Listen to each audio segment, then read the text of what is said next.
Whoa, buddy. Put that thing back in its holster. We haven't gone anywhere. I don't understand. Check out the MichaelDukesShow.com for information on how to get access to the podcast. Welcome to the party, pal.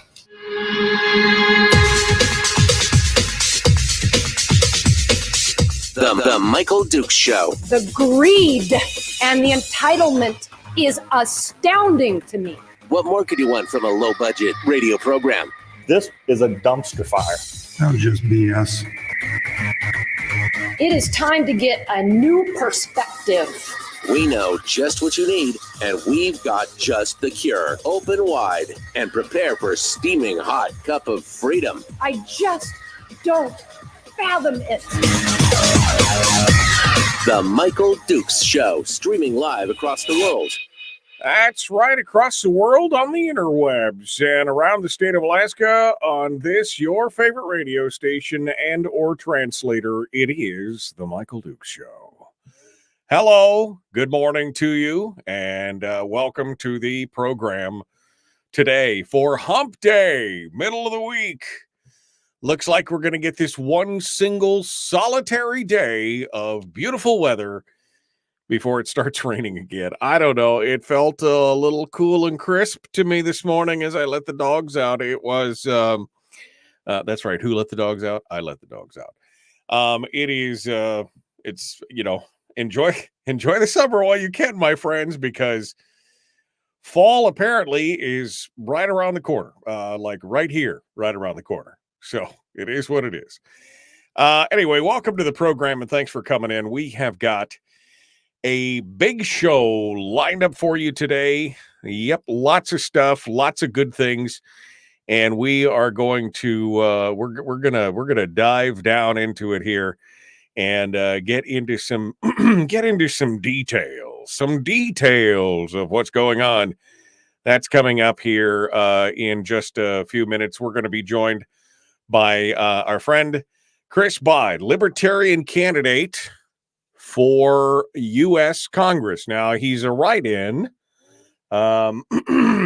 because,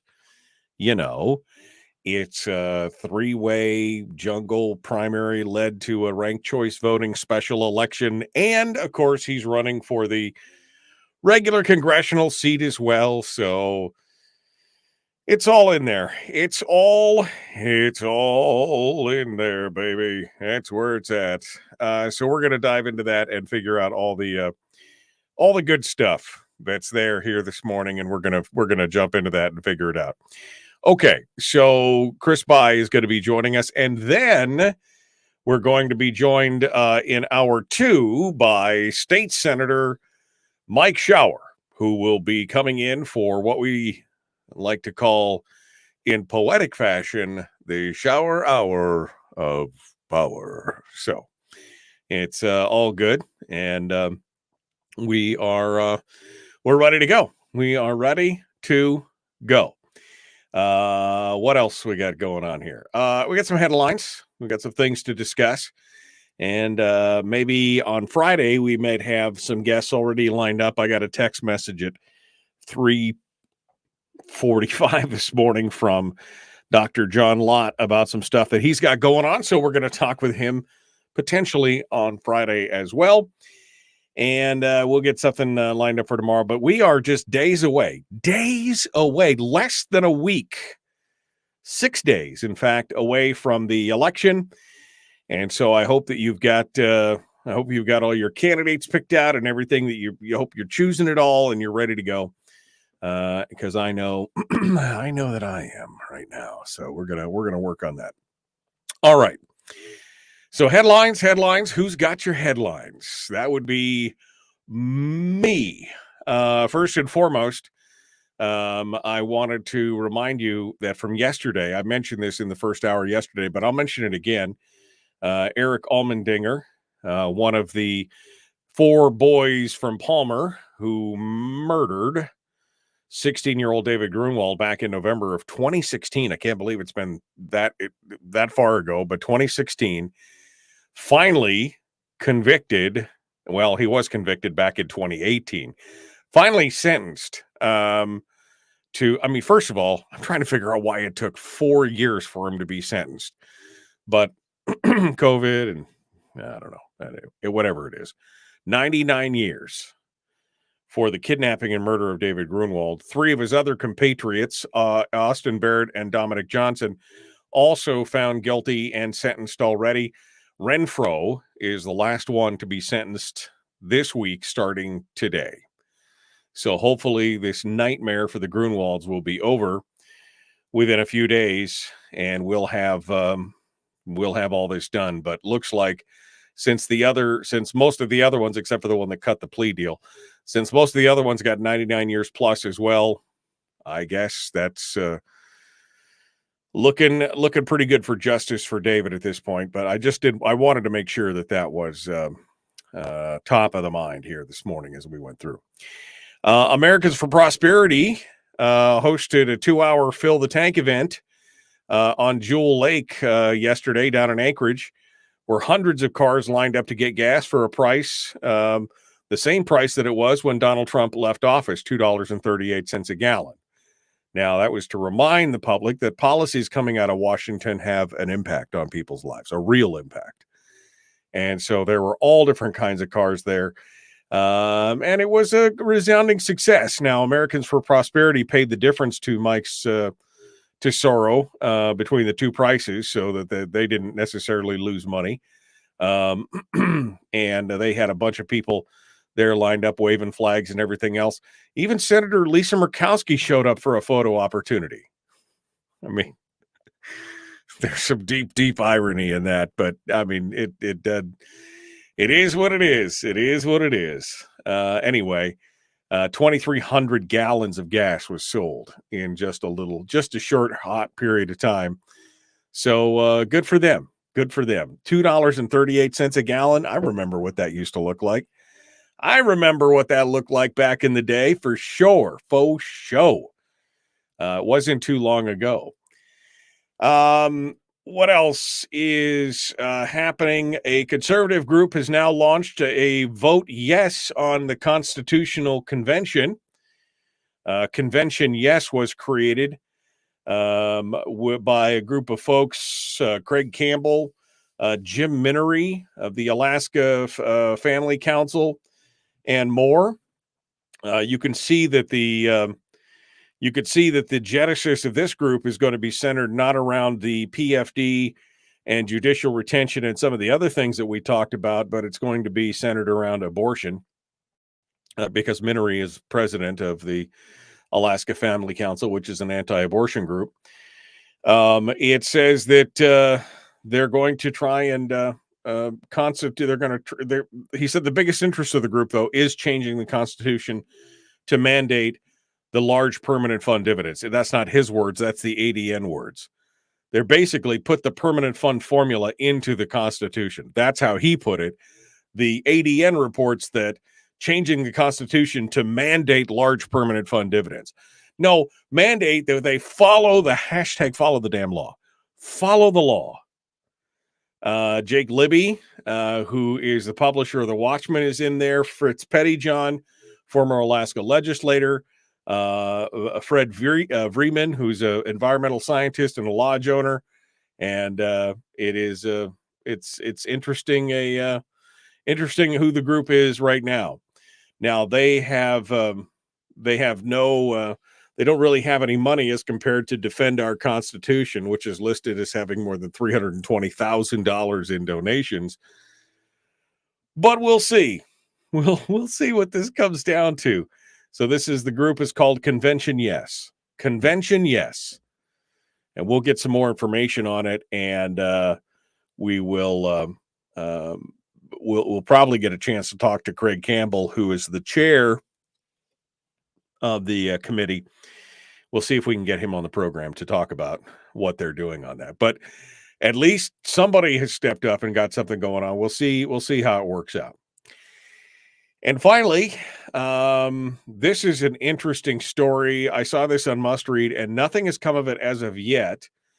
But she was just reporting that Project Veritas, you're probably familiar with Veritas, they're the ones that have done the Acorn recordings and the Planned Parenthood recordings and the Texas campaign worker recordings and the undercover CNN videos and all kinds of crazy stuff where they do this undercover, candid recording videos that just, catch people.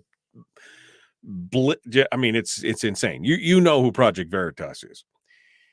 Well, they landed in Anchorage this week, and they are doing a story about Senator Lisa Murkowski and her ties to the creation of the ranked choice voting system created by ballot measure number 2.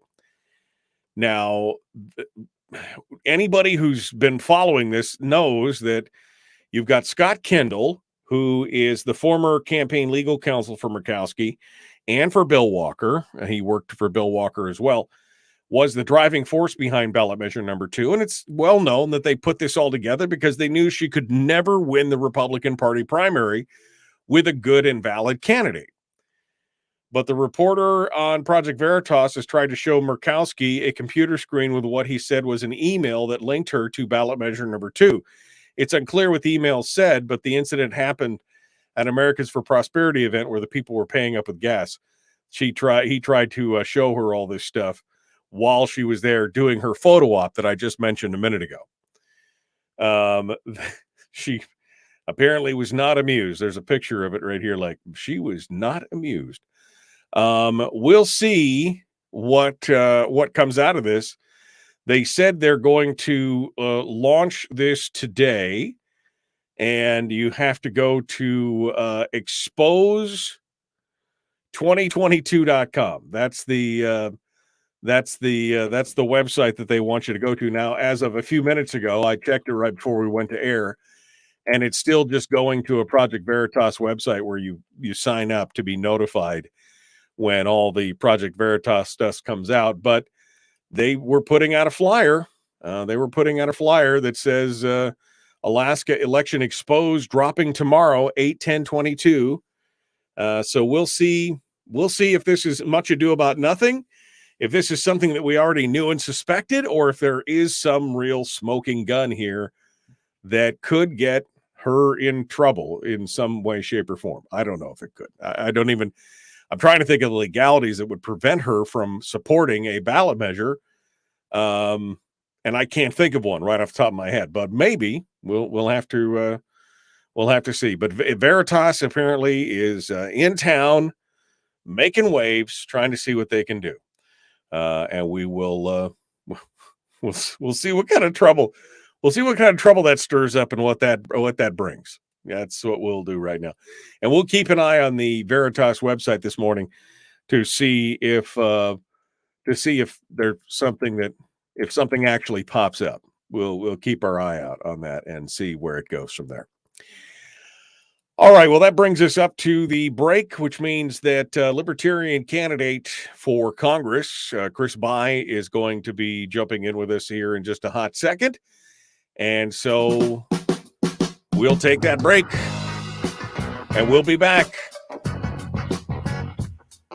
The Michael Dukes Show, common sense, liberty-based, free-thinking radio.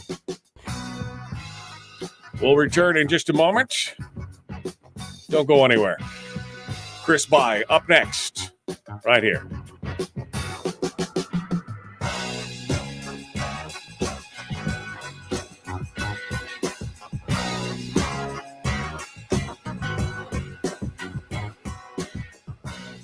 We're broadcasting live through a series of tubes. Allowing all of these entities to provide streaming stuff going on the internet. Well, it's kind of hard to explain. Sorry.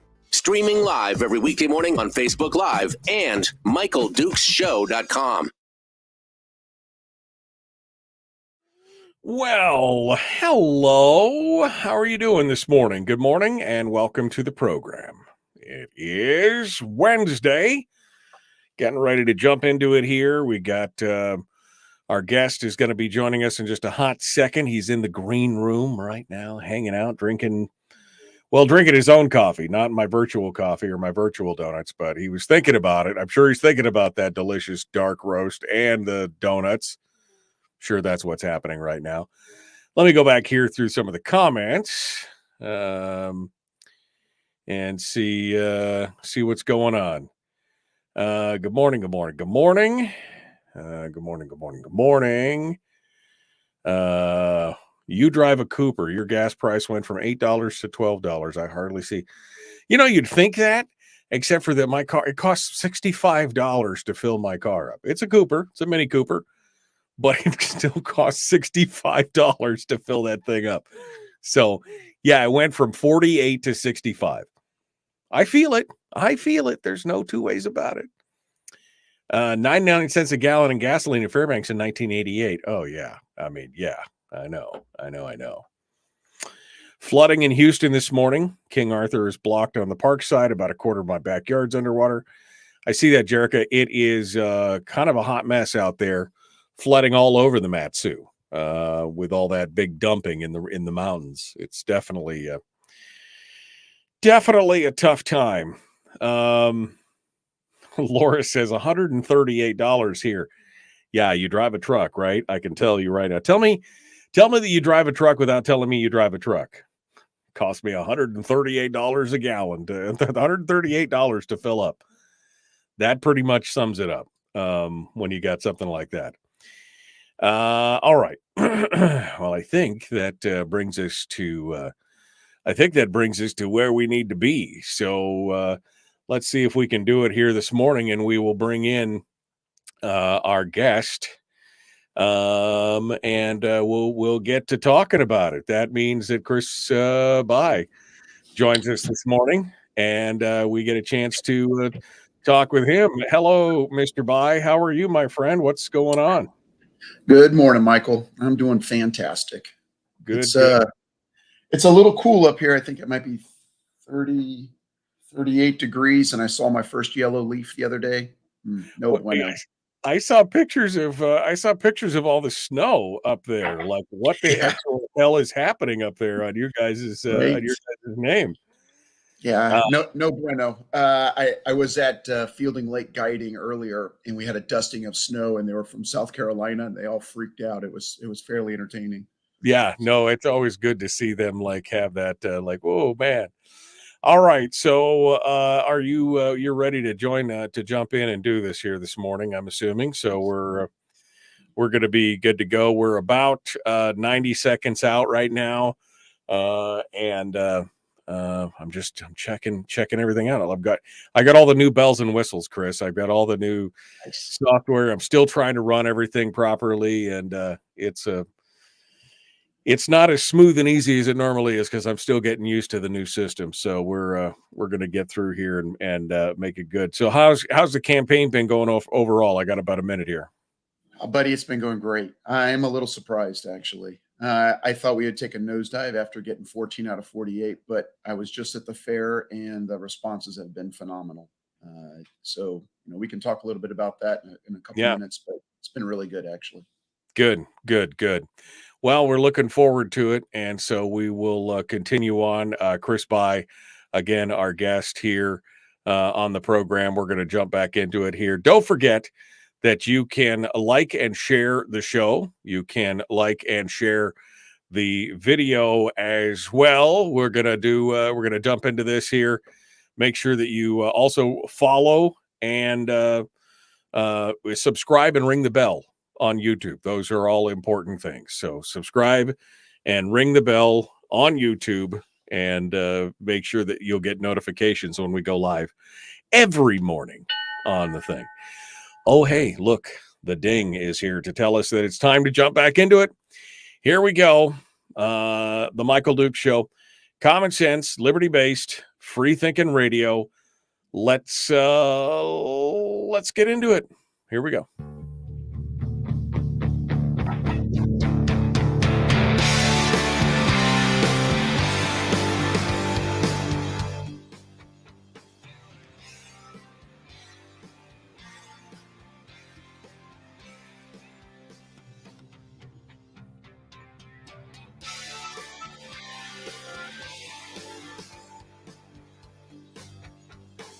All right. Well, let's get back into it now. Our guest this morning is Chris Bai, who is a Libertarian candidate for U.S. Congress. Now, he ran on the jungle primary, and just was telling us he got 14 out of 48, and he thought things were going to slow down a little bit. Of course, he's running for the regular seat, not just for the special election, so he's got to continue to get the name recognition out there. But he also registered as a write-in candidate. That's the big thing about ballot measure number 2. You can't just be a write-in. You can't just write in Michael Dukes in the slot. Do not do that, okay? Because I'm not a registered write-in. Apparently, you got to get permission. You got to get permission to become a write-in candidate. But Chris jumped through all those hoops, and he joins us this morning to talk a little bit about what's been going on. Good morning, my friend. Good morning. How are you? You know, it's a beautiful day. It's going to be a little sunshiny, and I think we're going to get that one hot day before it dumps on us again. So, well, maybe not hot, but at least sunshiny and warm. So, Chris, some people would ask the question, I mean, why bother? 14th out of 48, but, you know, you're still in there. You're still swinging. You filled out the paperwork to become a write-in candidate. I don't know how many write-in candidates there are officially, but I know that you've made the effort to inform people that you have, registered and done all this stuff. So tell me how things have been going since you got done. Sure. At the end of the primary, I had, I don't know, 100, maybe 150 phone calls. Some of the people who are listening to your show right now, as a matter of fact, called me and urged to continue to run.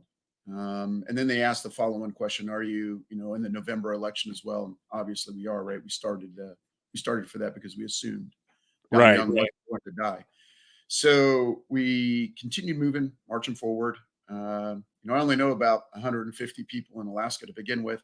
So to have over 1,000 people vote for me was actually kind of pick and sweet. And what we found was that a lot of people, well, honestly, I had failed to really push my name out there because we don't ask for money. We just ask for folks to tell other people about us, right? That's kind of how we do business. I found that the more money spent in media probably does translate to more votes. So if you do this again, Michael, you might want to invest a little money into some media outlets. Surprise. That's how it works. Yeah. So, so we started doing that a little bit. We've got a couple of ads floating around out there. I picked up a little 21-year-old young lady who's doing YouTube videos now for us, and she's doing a fantastic job. We've done 2 already. We'll do 2 more here before too long. And we're getting a little bit of kickback from Facebook. I noticed today that I'm no longer allowed to go to my account, which is kind of unique. But we'll figure it out. We'll figure it out. I think what was really interesting from the fair and my time afterwards and just asking folks after the primary is that 72% of Alaskans didn't even vote. And man, Michael, I mean, the ballot went to their homes, and yet still 72% didn't even vote. So we've got to, as Alaskans, we've got to figure this out. We've got to encourage more people to vote. We just have to. I mean, if we use the ballot numbers, it would be something like, I don't know, of the people voted, just the people who voted, it would be something like 12% would be determining the political direction of Alaska. And that's, I don't know, man. To me, that's troubling, right? I mean, that's how you got people like Hitler, and that's how you got people like, I mean, all the crazies, Pol Pot. I mean, that's how that happens. And right, so we've been going around encouraging people, please vote. At this moment, I don't care who you vote for, just vote, right? Get a seat at the table and vote. I didn't expect that to be as difficult of a task, but you'd be surprised, Michael. I mean, a lot of people are advocating that someone else can make the decisions for me, and they're always going to be great decisions. It's scary. Well, you got to remember that government is what happens to you when you're not paying attention, right? I mean, that's kind of the whole point. I mean, this is, unfortunately, for many of us, especially libertarians and conservatives who are basically, I just want to be left alone, and I just want to, I don't want to bug anybody. I don't want anybody bugging me. The problem is There's lots of people out there who want to bug you. There's lots of people out there that want government to interfere and intervene in your lives at every level. And so you could be sitting around going, I just want to be left alone. It doesn't matter. They're not coming out to leave you alone. They're coming out to tell you how to run your life, right? Yeah. Just look at that latest, doubling down on dumb bill or act that just came out, right? The Inflation Act. I mean, this is not unlike the USA Freedom Act, otherwise known as the Patriot Act, right? I mean, they espouse great titles, but then when you start peeling that onion back, you realize that it's really is a nasty ogre, right? I mean, there are layers to this thing, and they ain't good layers. 87,000 new IRS agents. I mean, come on. I mean, come on. I mean, that's just insane. So you're right. And we try to explain things to folks that even if you're not at the table, right, by not voting, you're not at the table. People are at that table making decisions with or without you. Those agents are a good example. PM 2.5, another good example. The fisheries management, another good example. I mean, the hits just keep coming. And if we don't participate, we're probably part of the problem, because we are advocating for somebody else to make decisions for us. And I simply think, like most Alaskans, we can make better decisions than some bureaucrat in DC or bureaucrat in Juneau, for that matter. Yeah. So we'll keep pushing. What's the reaction been from your constituents now since you lost the primary, but you are continuing on as a write-in? What's the overall take from the constituency? Like, you're wasting your time, so first, again, clear disclosure, I've been telling people I'm going to rank the red and the yellow. I'm voting for Chris I'm going to choose one. I got one candidate that I'm choosing. Chris is my number 2. There probably be a third red as number 3, but I'm not voting for any of the progressive candidates. I'm writing in Chris By and Sean Thorne and all these other, libertarian type folks. But what's the reaction been from the constituency since that time, Chris? Go, go, go. Like literally it has been absolutely motivating. I was already pretty motivated, like I said, because I only know about 150 Alaskans. And to have people say, continue the fight, it's worth it. Please don't stop. Or more importantly, hey, I voted for you. Like, you're the dude, I went and got some fries from Ricky's or Rocky's out at the fair. And the lady saw my t-shirt and she was like, yeah, that one.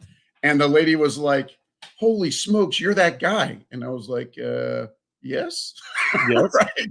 Wait, that's never a good thing. You're that guy. Wait a second. Yeah, you got to kind of work that one out a little bit. And she was like, I straight up voted for you. And I'm like, absolutely you did. And you should tell all your friends. And everybody in the back of the tent there at the fair was like, we did. Nice. So, nice. Yeah, it's pretty cool. Obviously, when you only get a meager amount, to have those hardcore fans actually step up and let you know that is extremely motivating. So if there's another regular Alaskan out there in your audience and you're like, holy buckets, I will not sit on the sideline one more time, I would encourage you to run.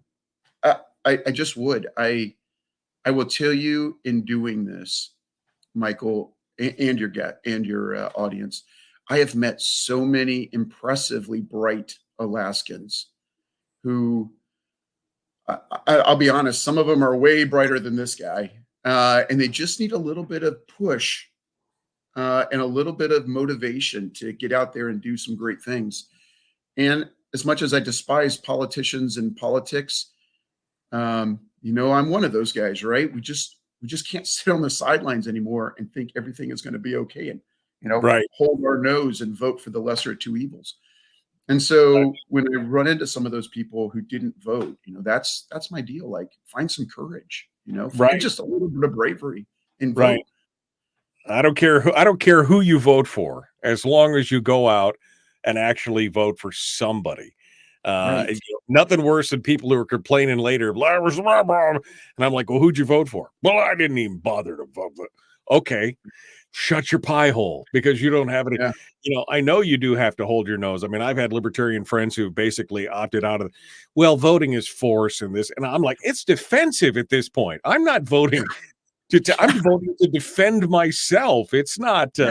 It's force. They're using force and coercion against me. I'm trying to vote. And so it's definitely refreshing to see some of the libertarian candidates finally get a little bit of time in the spotlight, and I love it. I mean, I think it's great to see, and I'm happy to see more and more people seem to get the cause to realize that they don't have to vote for the broken dichotomy. No, I've had people in their 80s all the way down to 18-year-old who turned 18 in March, and she was so excited to vote, right? And she went through with her college mates, went through a list of all the people that were running, all 48 of them. She even brought in the sheet, right? I mean, this is how excited she was.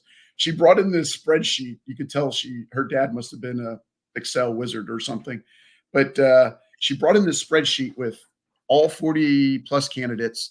And then she had this, rank basically of what was important to her. And then she went through and put X's all the way down. And she didn't just come by herself. She came with like 18 other like little 18 to 20-year-olds. And they were just crowding the booth out, right? And I was like totally motivated by it. It was actually pretty pick and sweet. So, when we see some of the folks talking about the next generations that are coming after us, I will tell you, Michael, there is a lot of hope there. Don't let the masses tell you that their work ethic is bad or that they're not researching candidates, because this young lady, as an example with her peers and her friends, definitely understood where people stand in the political arena. Right. I mean, definitely understood. And when I mentioned term limits, I mean, she was like blown away that someone would advocate for themselves to have a term limit and understand that, the longer you're in DC, I mean, we're all sinners. The longer we're in DC, the more infected we become. And she that was like music to her ears. And then, she got a t-shirt. She's on the corner now. doing the thing. Yeah. Waving the signs, doing all the stuff. Crazy. Well, we had a call yesterday from a caller who said she'd attended it was a fundraiser and kind of a meet and greet for, I think it was Mike Shower and Kevin McCabe. And she said, one of the things she looked around and she saw that all the people around her were like 60 plus, 55, 60 plus. And she's like, we've got to engage the younger people. And I'm like, I agree. I mean, it's one of the reasons why we do all the video stuff now on Facebook and YouTube, because we're trying to reach out to some of those younger crowds. But there is a component of younger people who are engaged. And to my feelings and my respect, I see that a lot of the younger crowd are more attracted to kind of the libertarian viewpoint of do what you want as long as you're not hurting anybody and leave people alone. And I'm seeing that as a huge plus for the cause overall. Yeah, as just a small microcosm, right? I mean, I'm just a little fish in a big state. I would tend to agree with that. What we're sort of finding as we go out and talk with people is Alaska is extremely diverse. I mean, I talked with a gentleman yesterday for about an hour on the phone because, why not? If these are going to be my constituency, I should at least have the gumption to talk to them face to face or phone to phone. And so this young man just wanted to know, like, what's in it for him. And I told him, but good governance is far superior to activism, because you never know what you're going to get with activism, right? I mean, and the activism comes from both sides. It doesn't matter if it's adding 87,000 IRS agents or if it's giving money to, Big Pharma or whatever corporate protections, the other ilk wants to give. And he got real quiet for a minute. And he's like, no, really, like, what's in it for me? And I was like, buddy, freedom and liberty. That's what's in it for you. And he stopped for a minute and I was like, well, I lost that voter. And he was like, right on. And that's all he wanted to hear. Like in an hour conversation, me listening to him. That was the summation of it. Right on. Yeah, I was right on. Yeah. No, I mean, go ahead. I'm sorry. I caveat that with term limits, and I always kind of end it with a upbeat message of charity. It sounds kind of weird to link all those together, right? But I think oftentimes we have paid our taxes, and so we believe that, oh, I'm done with charity. But I think charity belongs to us, the people, and we have done a disservice to each other by handing it over to the government, because they're just going to use it as a weapon system. And you can see that today, right? And so when he heard that, he was like, I am telling all my friends about you. And I was like, please do, right? Yeah, that's the point. That's what we need to do. Chris By is our guest, Libertarian candidate for Congress. Write-in on the special general election, but a candidate also in the regular election in the jungle primary. So we want to get his name out there, Chris By. We're going to continue with him here in just a moment. And when we return, we will have questions. He just mentioned one of the big things that I just saw, of course, was all the 87,000 IRS agents, the 5 million rounds of ammunition, and all the stuff that they are looking to do to bolster the army of the IRS. We're going to talk about that. We're going to talk about budgets and defense and Ukraine, and who knows. We'll hit on all kinds of things here in the next segment. Chris By is our guest. We're going to continue the Michael Duke Show. Common sense, liberty-based, free thinking radio. Back with more right after this.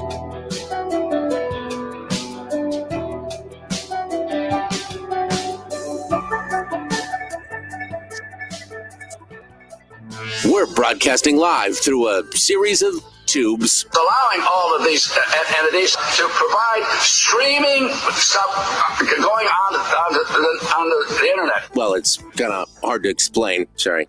Streaming live every weekday morning on Facebook Live and MichaelDukesShow.com. All right, we're continuing now in the break. Chris By is our guest. It's got to be exciting, Chris, to see the younger generation. The again, the millennials or the iGen or whatever the new one is beyond the millennials. Because I mean, think about it, millennials now. I think the youngest ones are in their 30s. So now we've got the next generation coming up, whatever we're calling them. But it's definitely exciting to see that more and more people are identifying with libertarian ideals, which is essentially don't hurt people, don't take their stuff, do what you want to do, as long as you're not hurting anybody else, however you want to put it. Zoomers. Chris on Twitch, we're calling them Zoomers. So if they're Zoomers, they're not boomers. What do we got? Gen X, we got boomers, we got millennials, we got Gen Y, Gen Z, whatever. Whatever they are, it's exciting to see them kind of embrace some of these different ideals. It truly is, and it doesn't matter if it's Miss Holly from Homer or Tim from Toke or Frank even here in Fairbanks, right? We're opening up a different doorway and demonstrating that we don't have to stick with the status quo, right? I mean, dang, the status quo sucks. And we simply have to do better. And that means getting off the sideline and making a stand for freedom. Seems corny for me to be saying that, honestly. I never ever thought I'd be in this predicament where I'd be talking about politics, because that's just not my shtick, right? My thing is fishing, and before that, it was killing people on a battlefield. And so it's kind of a weird, nested event for me to be sitting here talking about politics, because it's just right. It's out of my comfort zone, right? Look, freedom is universal, my friend. I mean, freedom is, people, I think for the most part, people just want to be left alone. They want to live their lives. They want to focus on fishing or NASCAR or pottery or whatever it is the thing is that they're into. Yeah. They just want to do that. They want to live their lives, love their families, and not be interrupted or interrogated or whatever by the government. And yet it just seems like that's government's very nature, is to do all those things because it has to justify its existence and what it's doing. Yeah, I completely concur with you. I often have a lot of people come in and they're like, well, I'm conservative or I'm liberal or, whatever label they attach to themselves. And I started keeping a dictionary of what those terms mean on my computer, so that when we are having a discussion, because I like to listen quite a bit, I turn the screen around. I'm like, okay, so these are the principles of, we'll just take conservatism for right now, right? And I use the Atlantic as a sounding board, because they have a pretty good list of what it means to be a conservative, right? And one of them is non-interventionism in foreign policy. I mean, I just go back to Don Young. That is not how that guy operated, right? No, that's Or not how Dan, or yeah, that's not right, how most of them operate. They're intervening all over the place. I mean, that's right. It's just insane. Or the belief that taxes should be lower and government should be smaller. The last guy who did any of that was a dude named Calvin Coolidge. I mean, really, that's how far you got to go back. And that's what 1920-ish.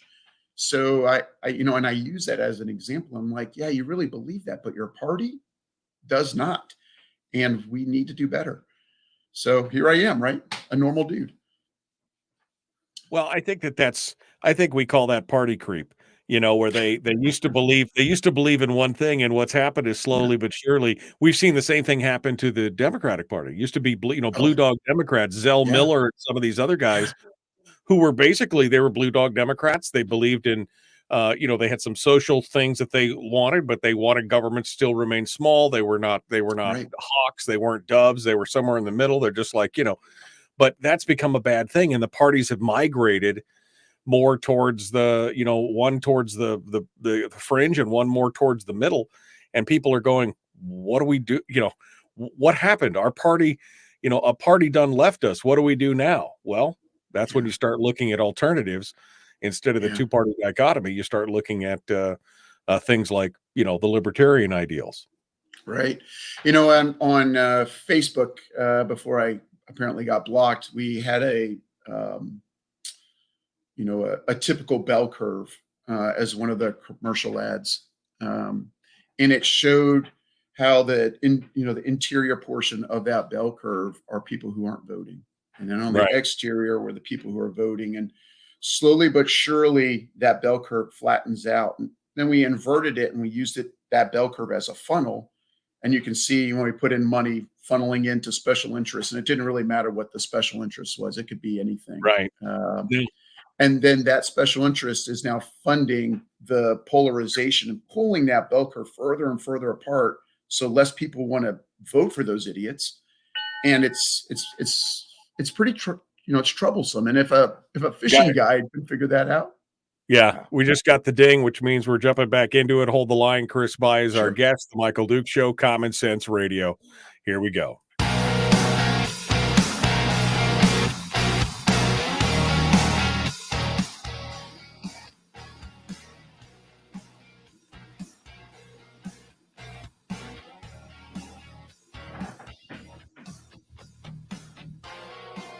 All right, we're continuing now with Libertarian candidate for Congress, Chris By. He's a write-in candidate in the special general, which of course is happening next Tuesday, along with the regular primary. He's also a candidate in the regular election for the seat, the jungle primary election, and you can make sure you write him in on the first and vote for him on the second if you want to get that done.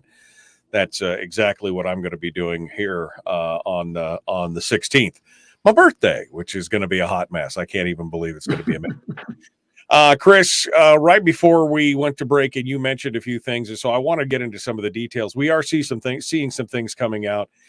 You mentioned 87,000 new IRS agents. It's not just that, though. They also put out a request and a bid for 5 million rounds of ammunition, another $1 million worth for new weaponry. It's like they're arming is the IRS creating a small army, or what's going on here? What's your take on what's happening with that right now, the details that are coming out?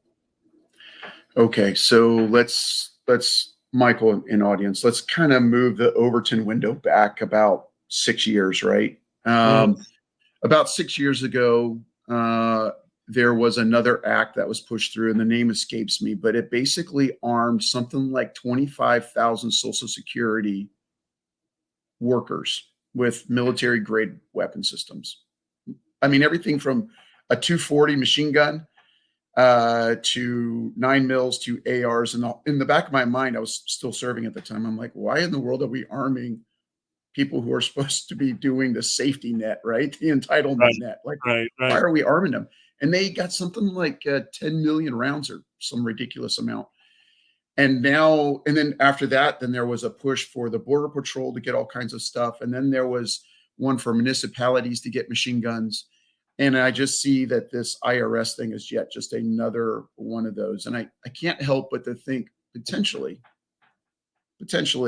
this is like when you and I were in the service and we were paying $150 for a hammer that cost $10 because they were siphoning off that money to do other things. And it has to be that way, right? I mean, nobody wants to arm 87,000, IRS agents. So surely there must be something else behind this.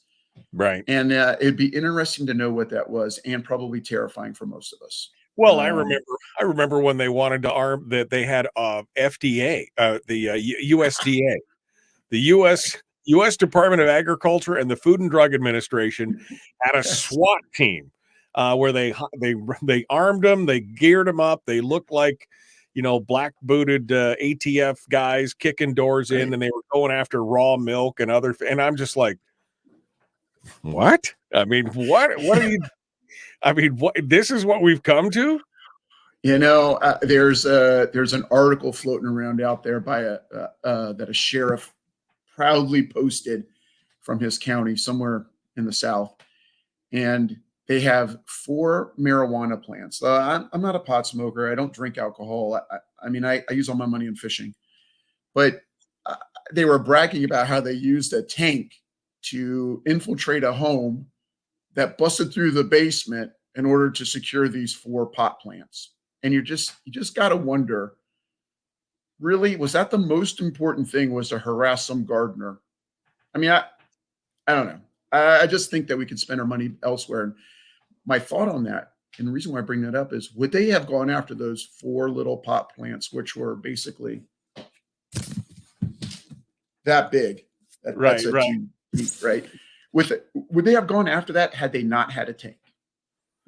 Probably not. Or would Probably they have not, right? Or would they have just, knocked on the door and said, "Excuse me, we've got a search warrant. We'd like to talk to you," instead of driving driving an MRAP into somebody's house or something. Right. I mean, it's just, again, if you've got the cool toys and the tools, you're going to want to use them. I mean, you look at the incidents of no-knock raids in this country, and how, since no-knock warrants have come about, and the number, it's the exponential increase in the use of all this gee whiz go fast tactical gear that the government's been gifting to all these departments. And you're like, well, of course, if they get all the cool toys, they want to go try them out. And of course, unfortunately, they want to try them out on us. And that's the problem. That's the problem. Yeah. And it's not that we're anti-police, right? I mean, that's not the case at all, but we have to be anti-stupid. And you're absolutely correct. If you give them the sword, and that's the only thing you give them, then that's the only tool they really have in their kit bag, and they are going to fall back and use it. Yeah. So I really, I'm concerned about that. Let's shift gears a little bit. I mean, we, again, just talking about the IRS and everything that they're doing there, but let's talk a little bit about the budget overall. I mean, you mentioned it earlier, the definition of conservatism is, smaller taxes and smaller government. And unfortunately, that's not the case. I mean, it just seems like, I remember somebody saying, well, George W. Bush, I mean, are you kidding me? He added billions of dollars to the U.S. government. Not even before 9/11, he was adding tons of dollars to it. And after 9/11, it was like a blank check to grow government to whatever size we needed it. What's your thought on the, what's your thought on the overall budget, size and scope of it, and what we need to be doing? I mean, continuing resolutions, there's so much we can unpack here with that. But the fact that we haven't even really had a budget in over a dozen years, what's your thought? Well, I go back to that Atlantic article, right, that we mentioned earlier. One of the things here is number 17. Let me read it verbatim. The belief that the national debt and deficit puts America in peril, Yeah. And then you look at, the Dean of Congress, right, before he passed away, passing trillions of dollars in debt, and that includes Lisa and Dan, because they voted for the same, Right. the same expenditure rate. And you've got to wonder, like, who's really looking out for us? The debt, it's up to what, 30 trillion, 30.75 trillion dollars right now, basically the equivalent of $98,000 a person, including the 4 that were born here in Fairbanks just yesterday. I mean, that's the moment we've got to stop it, right? And I talk a lot about this and listen to a lot of folks in Alaska, and they always say the same thing, like, how do we do this? Like, how do we stop this? And my first go-to answer is demand better representation in Congress. Like, you have to do that. Right. And, you have to be able to willing to give some things up. Like, for instance, I don't know, a traffic circle that's right here on the Steese and Chena Hot Springs Road that has caused more accidents than before we had it. In the 20 years prior before we had it, we've had more accidents in the last year and a half since it's been established, all bought and paid for by federal money. Like, that is a good example of waste, fraud, and abuse. And yeah, I know it's only like $6 million, but it's a golden parachute. I mean, they're spending another $3 million resurfacing it for the 3rd time. That is an example of a leaky faucet, and it has to be fixed. And, right. It's like the rivers here in Alaska. They all start as a raindrop or a snowflake, brother. And we just have to figure this out. We're down to the last minute here, Chris. I want to give you a chance to hit us with your elevator pitch. I mean, anything that you want to tell. You run into somebody and you want to tell them about why you're running for Congress. Give me a 60-second pitch. We got to go. You got it. Hey, look, Alaskans, just get me in the primary. That's what I ask for. Just get me through the primary, get me into the top 4 so that the other parties get the message. They get the hint. Because right now, buddy, they're not listening to you. So if you think Mitch McConnell or Kevin or Nancy and the other guy, what's his name, Chucky, have your best interest in mind, they definitely do not. You are naive. And your party is going to go there and dance with those 4 individuals, literally dance with them. And they are going to forget all about us back here. So if we want to have any substantial change, we've got to get a normal person in the top 4. We have to send a message to the parties. The last thing I would say is my last name is spelled B-Y-E, just in case. And you can go with B-U-Y and you can go with B-Y. Both of them count. I asked already. So when you're putting me in the write-in, that's how it's spelled. All right. Michael, thanks for having me on, brother. I appreciate it. Chris By, candidate for Congress. He's got my vote in the primary, and you're getting written in for the ranked choice. Thanks, Chris. Partner. Have a good one, y'all. All right, in the break real quick. Any last thoughts, Chris? Any last thoughts before I let you go here?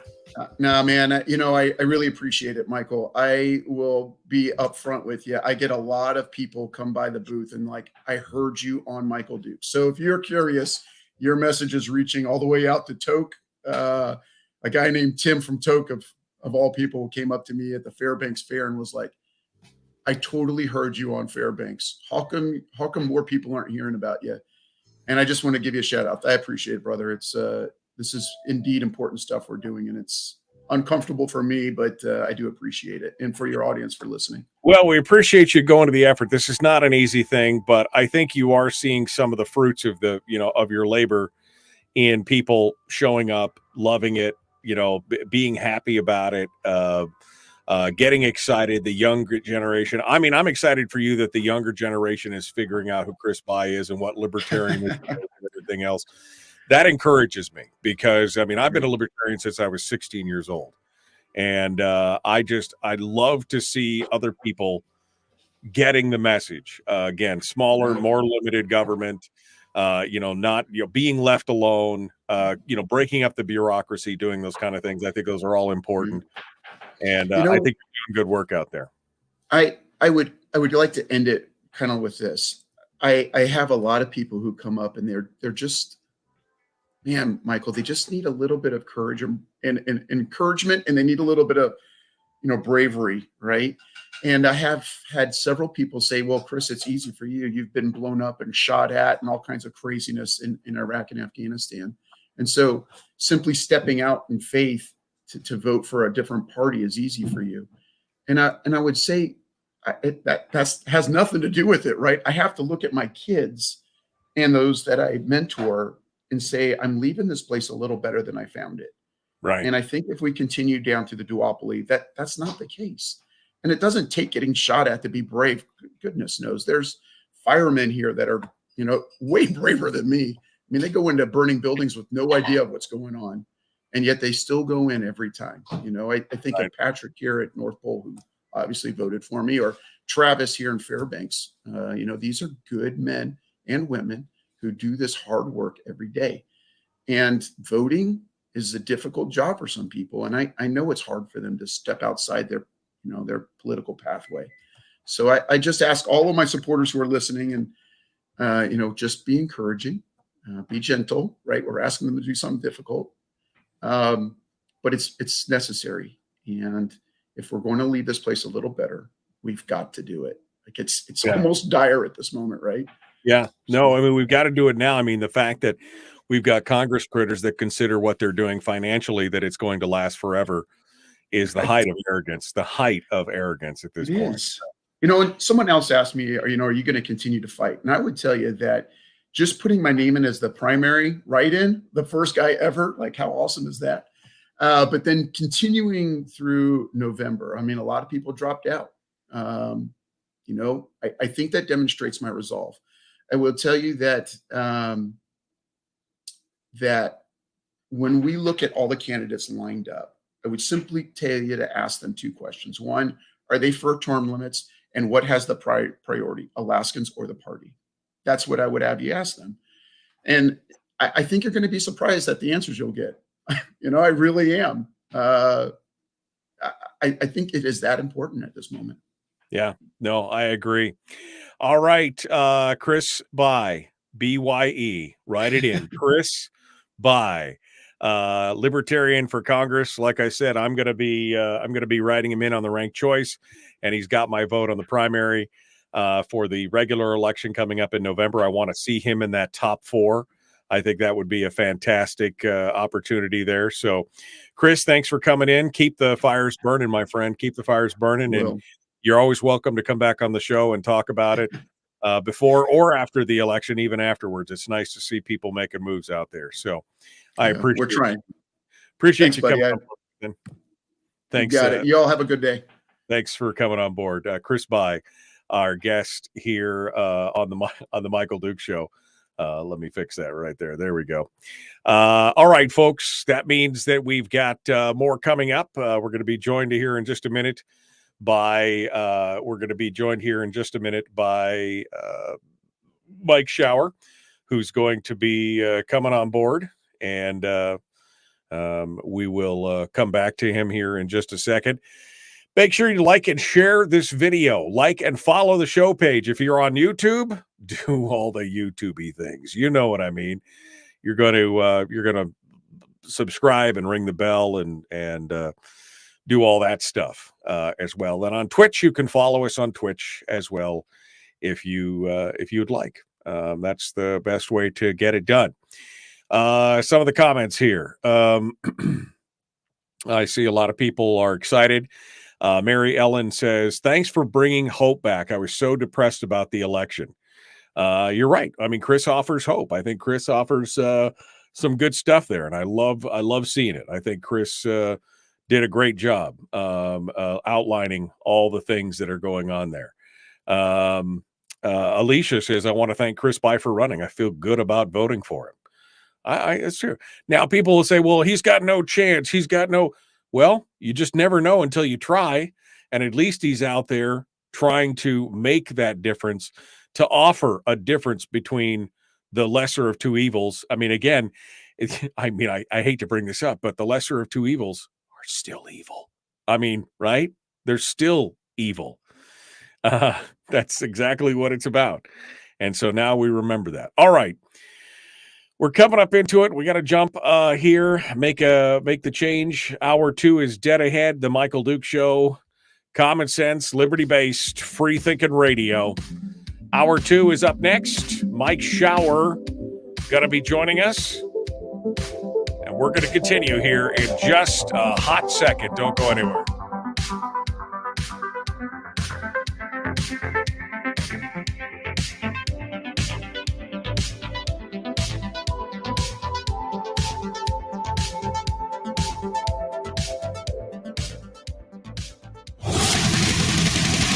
Whoa, buddy. Put that thing back in its holster. We haven't gone anywhere.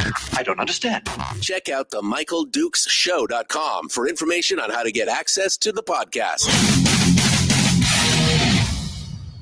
Welcome to the party, pal.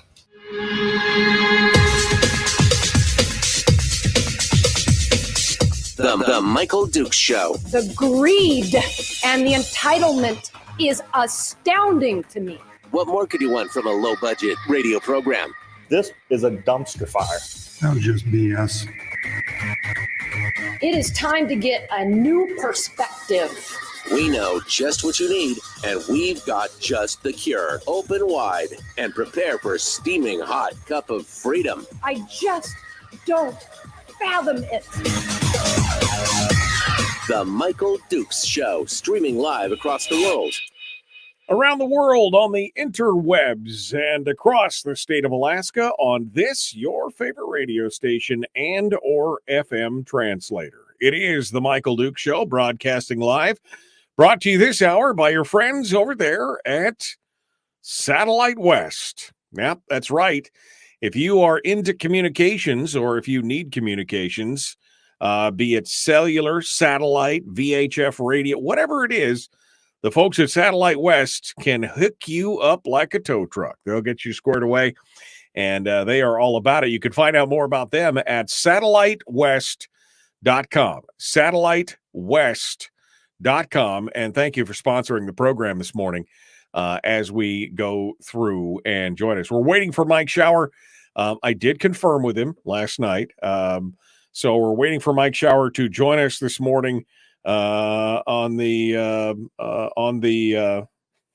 radio here. Sometimes mornings are hard.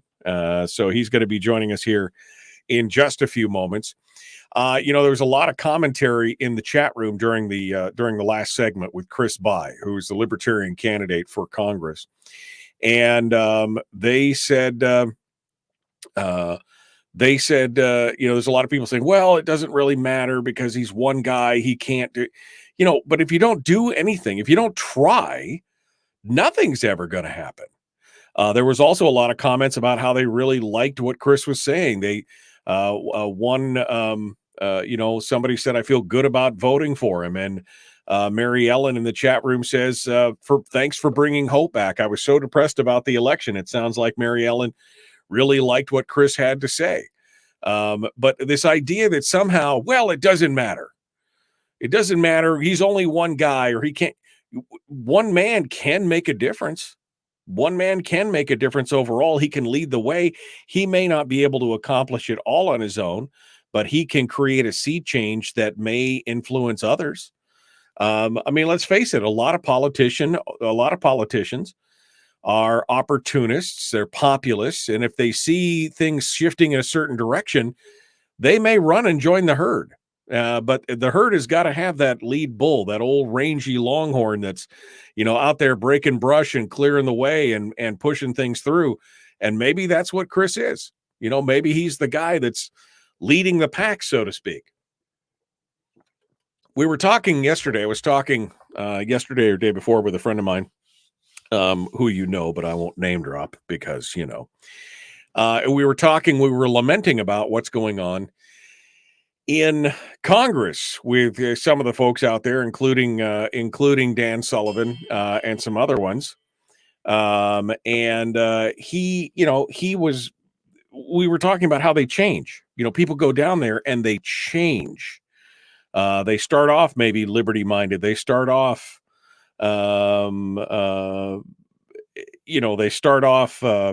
and as having all the good ideas and saying all the right things. And then slowly, after a period of years, one term, maybe 2 terms, all of a sudden, it's like pod people. You can't tell the difference. Well, I would really vote for one thing or this, the other, but I've got to vote with the party's got to be part, or I'm going to vote for this candidate, but I can't, I really can't say that because I've got to back Mike. And it's just like, it's not often that you get a Ron Paul or a Rand Paul or a Thomas Massey or a Mike Lee or some of these candidates who go in there and stir up, and they just, they create problems for the party by pointing out the hypocrisy of smaller, more limited government, yet we continue to grow it. And maybe that's what we need, is more Thomas Masseys going into Congress, more Mike Lees and Ron Pauls and things like that. They're the ones that are going to stir things up. That's what we're looking for. All right. We are joined right now by our friend Mike Shower, who's coming in for the Shower Hour of Power. He's joining us on the phone this morning, and we're ready to dive in with him right now. Good morning, my friend. How are you? Good morning. It's going to be the Shower 48 minutes of power. It's the Shower 48 minutes. Stupid program. I cannot get it to transfer to email and come up on my computer. Oh, I'm sorry. It's not working. Next time I'll send you an email with the link on it or whatever, and you can get it going on. Yeah, it's because it's on my phone and I don't know why. It doesn't want to send from my phone to my laptop because the phone never works as well. Yeah. Well, anyways, whatever. That's just struggling with saying funny, like call in. I'm like, yeah, call in. It's like 5 minutes late.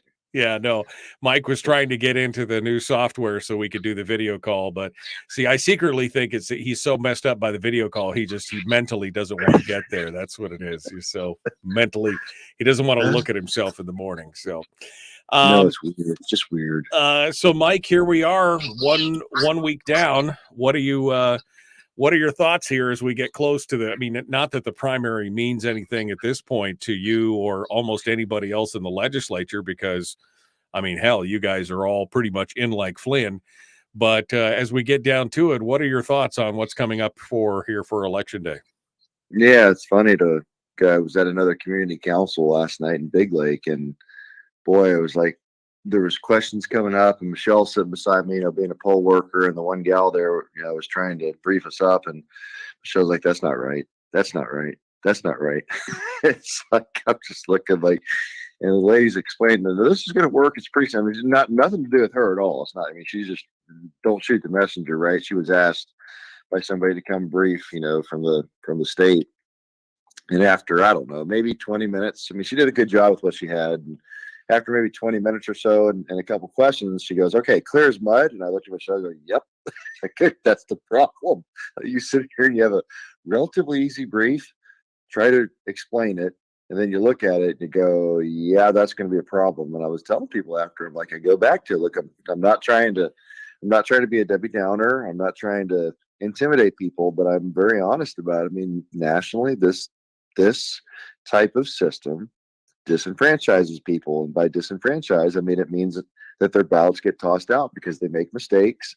It's not the simplest thing in the world, especially when you get to the ranked choice part of it. The primary's fine. I mean, it's just one bubble, right? I mean, is what it is. The only frustrating thing about that is that it's an open primary where anybody can put their name out. They can say they're Republican, they could be a hard left Democrat, and vice versa, and and there's no chance for people to have that freedom of association to pick who they want. Anybody can just put their name down. So whatever, love it or hate it, it's not the most complicated thing in the world. Just pick a name, that's fine. But the ranked choice part, boy, you've just seen those questions coming out. Well, what if the first one I pick, falls out, and the second one, but who gets the second one? And she's saying, well, if your first vote falls out, if your first vote stays in until they win, your vote counts, even if you only fill in one bubble. But, I recommend you fill in 2 or 3 at least, and the one they said, well, my first vote falls out, and the second one, is it my second one that counts? She's like, yes. And the other lady's, well, what if my first one's still in? Does my second vote now count? Does that get used? She's like, well, no. And the lady's, but then whose votes are counted total? And it's yeah, no. Yeah. I trust Scott Kendall, though. Don't trust me. This is a great thing. Yeah, the best thing ever. Best Grant asking for better elections. Best thing. Yeah, it ought to be Ace instead of Abe. Instead of asking for better elections, it ought to be called Ace. Yeah. Alaskans for confusing elections. Yeah, no, exactly. This is good stuff. Remember, trust me. Trust me. I'm a lawyer. This will work out well for everyone. Yeah, no, it is going to be a hot mess. Now, for legislators, this is essentially kind of just it's a fancy poll, right? You're going to get a chance you're going to get a chance to kind of feel where people are at. But gubernatorial races, this is a whole different deal at this point. Yeah, of course. I mean, like we talked about, I said, tell people, that's why I'm telling them in this case, rank the red, because Democrats are saying rank the blue. And basically all you're doing is you're giving, you don't have to rank more than one person. You can put down one choice. And if you have a race, and I know we talked about last week, like mine, where there's only two people, you can put one bubble down because, one person's going to win and that's it. There's no ranked, there's no second round, there's nothing. It's just whoever gets the most votes, it's over. Because this 50% plus one is also confusing people. If, in a second round or third round, if all that's left are two people and one of them has 40% of the vote and the other one only got 30%, and I'm just saying that in the sense of the aggregate, well, they never have to get 50% plus one of the total vote to win, because when there's two left standing, they get what they get, and whoever has the most votes wins. And so that's another kind of confusion. Well, I thought you have to have 50% plus one. Well, you do, but remember, in a second round or third round, there's less people voting. You're still looking at the totals, and it could go down to the last two left, right? And then it's just whoever gets the amount of votes. So because it's the percentages could be less, but it's trying to get back and start explaining it. Like, yeah, but what about this? I'm like, yeah, I know, I got it. But you have the rank the red in this case, right? If you're a Republican or an independent, undeclared, conservative, center, or lean right, or are right. And if you don't put down a second choice, you only put one, and you're in a race with at least four, three, and really more like in the gubernatorial, the governor's race, four people. Then what's going to happen is, if there's two Democrats and two Republicans, and the Democrats are telling people, hey, put me as number one, but put the other Democrat as two to make sure we get a Democrat in office, and the Republicans don't like the current governor, or they got an issue with somebody, whatever, and they only put down their one favorite best choice, and that person falls out because the polling data is already telling us that Dunleavy is going to get the most votes, from the whatever Republicans on the ticket, from the top four. And if, let's just say, it's either Pierce or Kirka, because those are the other two that seem like they're going to get enough votes, one of those two, to be on the final, and you got those two Republicans and you got two Democrats. Whether you are happy with the current governor or not, you got issues, or in my mind, Mike, is irrelevant, because if you won't put down Dunleavy as your second choice in case your first bestest choice falls out, then what you're essentially doing is saying, I'm okay with Governor Walker, or I'm okay with Governor Guerra. Right. Well, we had that conversation yesterday with Brad Keithley that, who is fourth in this gubernatorial race matters. And there's a lot of vocal support in the Kirka camp to say it's one and done. This is all we're voting for. It's absolutely this or nothing else. And yet, in the Charlie Pierce camp, it's like, vote me number one or vote me number two, at least, but get me in there and let's rank the red. And I think that's an important message, because if you do just vote for one, then you are obviously giving the Democrats, because if we get to the third round and Guerra and Walker, one of them is eliminated, all those other votes are probably going to go to the other. And so they will go to the other and bump them up. And if the people that support Kirka, for example, based on what you just said, say, I just can't stand Dunleavy, and it's Kirka's in the top four and Dunleavy, and those are the only two Republicans, and they're so intransient, they're so upset, they're so whatever, that's all they're going to do, well, then quite frankly, my friend, you're being an idiot. And I'm going to say it like that, and I'm going to be very blunt about it, because when we come back and have Governor Walker or Governor Gary that just freaking destroys this state over the next 4 years, takes your dividend, enacts a bunch of social wacky programs, whatever, and you're going to be up in arms and go, I hate this. This is terrible. It's your fault. Right. Because you were so angry, you couldn't see beyond the end of your nose, right? You cut off your nose to spite your face, that you can't put Dunleavy down as the second choice to make sure that we end up at least with a Republican and not a left-wing Democrat. And I got news for you, partner. Don't even talk to me for the next 4 years, because you weren't thinking strategically. Even Right. though you may not like somebody, if Kirk is your guy, put him down as number one. Absolutely. Yeah. But because of how RCV works, you have to have a strategic thought in your head, and you have to do something a little bit more than that.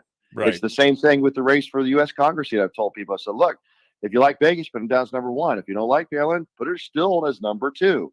If you think Palin's the cat's meow, put her as one. But please put down Begich as number two, so that we make sure that we bump up when one of them falls out, assuming one does, into a second round, because that's where it will probably be decided. There's only three. Then make sure that at least we're going to send a Republican to the U.S. Congress, not the Democrat. There is a path for that Democrat to win. If a bunch of people say, I'm only for my candidate, nobody else. Well, who do you think the Democrats are going to vote for? And they're going to vote for, if they put down a number two, it's going to be the one they think is going to be the biggest problem. Or, for Republicans, they're going to put down who they think is going to be the maybe the most moderate. What do you think the Democrats are going to do in the Murkowski race? Right. I guarantee you they're not going to put down Chewbacca as number two. Yeah. They're going to put down Murkowski. They're Yeah. going to put down their Democrat. Yeah. They're going to put down Murkowski because she's been a pretty reliable Democrat vote in a lot of issues. Mike, that's why we have ranked choice voting. Right. Because of Lisa Murkowski. That's why Scott Kendall and Alaskans for Confusing Elections set it up the way they did, because they knew she wouldn't get the print. They've written about it. They've said it. Yeah. ACE is there for a reason. Alaskans for Confusing Elections did it for a reason. Yeah, So, no, anyways. exactly. They did it because they knew she couldn't win a primary.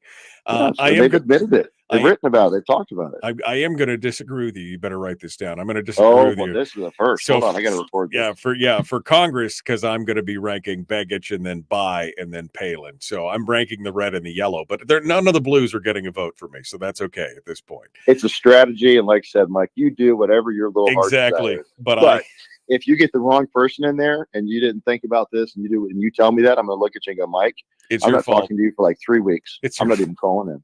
I'm not even calling in. Mike, calling in for 3 weeks. I'm punishing you. Mike Shower. I'm full of Kathy Giesel. I'm punishing you for your speech, Mike. That's just a bunch of Bert Stedman right there. All right. Mike Shower is our guest, GOP senator for Senate District E, candidate now for District O, which is the new district. We're going to take a break, and we're going to come back, and we will continue and have more discussions. We're going to talk about the potential for the upcoming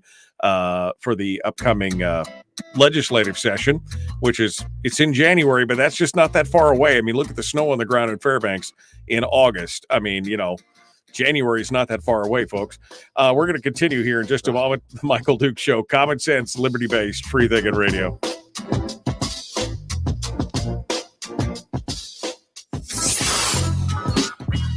What is that? Common sense. Regularly heard on American radio. Michael Duke Show. Radio. Mike Shower's our guest. Hey, I sent you the link in your email. So if you want to join up on the video, I know he's just like, I don't like to do that. I'm just kidding. If you want to, it's in your email now. You can mess with it. If not, you're fine. It doesn't matter to me. It did just finally pop up. I think it got filtered or something. It wasn't coming in. I don't know why. Yeah. Well, pull it up. He's going to try and pull it up anyway, just because that's it's the new hotness shower. That's what all the cool kids are doing now, is they're doing the interwebs. So feel free and jump in. The heavy sigh. The heavy sigh of, oh, do I really want to do this? Yes, you really, really do.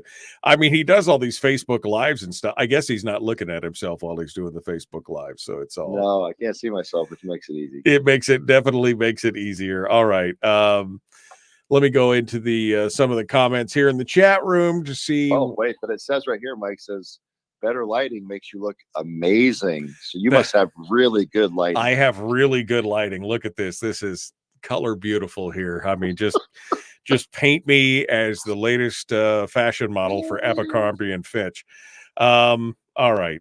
State Senator Mike Hey, look at that. It actually works. Let me bring all the stuff and things together here. Oh. There we go. I don't think I have amazing lighting this morning, but you do. Yeah, you don't have amazing lighting, but you're let me echo. And you want me to? Okay, I'm gonna hang up the phone. Yeah, hang up. Yes. Yes. Hang up the phone. There we go. Yeah. Now we get you. So No. hello, there you go. There it is. Yeah. Now it's The dog decided. yeah. Good morning, dog. Good morning. Hold on. Dog. Dog. Hush. All right. People are like, I mean, some people have just got no sense of what is this, a social hour? Yes, it's a social hour. We're hanging out, we're friends, we're talking, we're getting stuff got, it's what we do. We're supposed to be serious. Yes, we're supposed to be angry? You're supposed to be statesmanlike, Mike. That's the thing. Just always frown. Hold on. Let me get my tie and I'll be senatorial for you, Mike. Senatorial, exactly. Have a deep voice and tell you all the things that you don't want to hear in a way that makes you happy. I'm going to get you a t-shirt that has like the shirt and tie thing going on. So you can always see it here and you won't even know. Yeah, it'd be great. It would always be good. All right.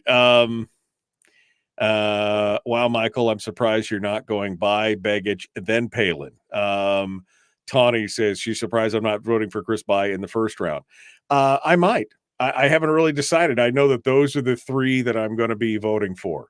And Palin will definitely be in the third slot at that point. And nothing for beyond three. That's how I'm voting. I'm trying to be strategic. Jonathan says his dog had to bark too as soon as he heard your dog. So we just caused all the dogs in Alaska to bark hysterically. Good job. You got lots of power there, Shower. They're telling you how much they love the program. That was a bark. Like she's like, yeah, Michael, you rock. I like it. That's right. We get it done. I'm just saying, good morning, Senator Shower, says Tuckerman. Let's repeal ranked choice voting next January. Let's just discuss that. I don't even think I said that last week. Maybe I did. No, I don't think you did. What I believe is going to be Senate Bill 1 to strip out ranked choice voting. As soon as they say pre-file is open, boom, done, already ready to go.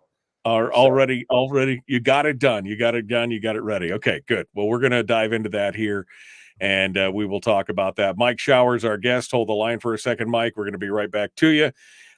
Folks, like and share. 70 people in the chat room, only 30. Well, that's just on Facebook. Only 30 shares. So if you are liking and what you're hearing and or hating it, either way, but share it. We also got another 20 people or so on YouTube. So we're almost to 100 people today. It's good to see you guys all out there. Thank you for coming in. Like and share on Facebook and subscribe, ring the bell on YouTube and follow on Twitch and do all that stuff. Let's get to it. Here we go. The Michael Duke Show, common sense, liberty-based, free-thinking radio.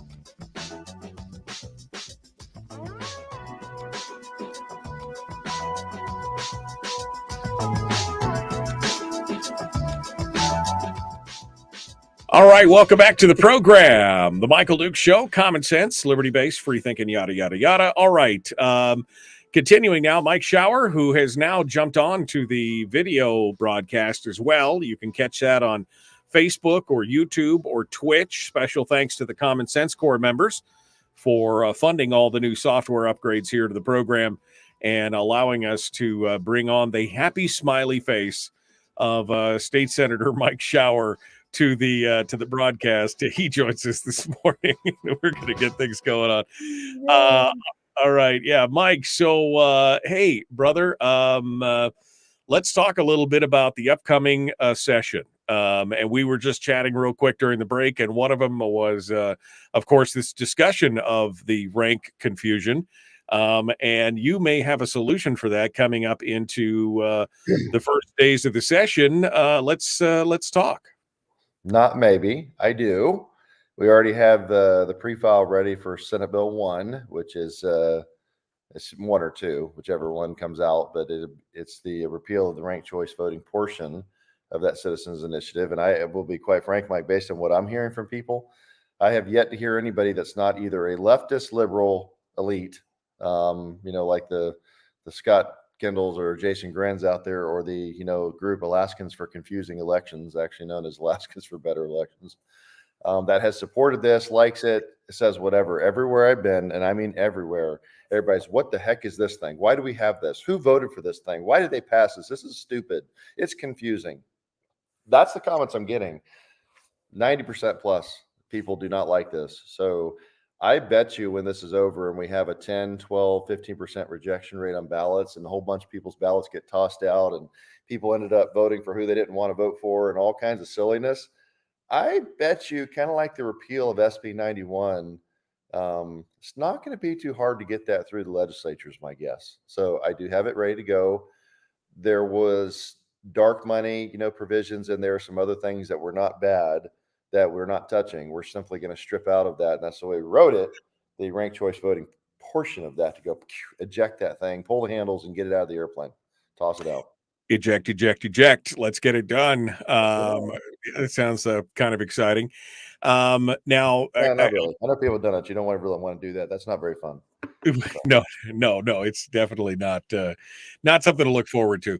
But let's talk again about I think what's on a lot of people's mind, and of course this is all